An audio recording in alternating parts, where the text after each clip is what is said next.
नागपुर में एनसीपी कारकुनों ने लाउडस्पीकर और महंगाई के मामले पर मरकजी सरकार के खिलाफ एहतजाज किया, नारेबाजी की।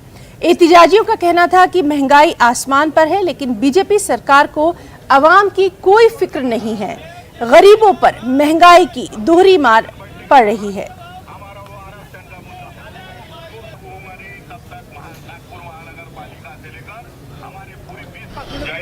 अभी आप देख रहे हैं कि देश में जिस प्रकार से महंगाई बढ़ी है, ये महंगाई किस ओर लेके जा रही है। देश की जनता यानी आज खाद्य पदार्थों का हो या किसी भी प्रकार का हो, यानी जो भी हर चीज यहाँ पे महंगी हो गई है। लेकिन भाजपा की सरकार, जुमलेबाज सरकार किसी भी प्रकार का इस तरफ ध्यान दे नहीं रही। जहाँ पे आज भी क्रूड ऑयल के भाव कम थे, उस समय कम थे, तब भी उन्होंने 80-90 रुपए पेट्रोल बेचा है और आज ये लोग 120 रुपए तक के पेट्रोल डीजल के भाव यहाँ पे पहुंचा दिए हैं। हम इसलिए ये भोंगों का आज भोंगा लेके ये मोदी साहब को, ये भाजपा सरकार को हम जगाना चाहते हैं कि देश के जनता की तरफ ध्यान दे और उसको महंगाई से निजात दिलाए।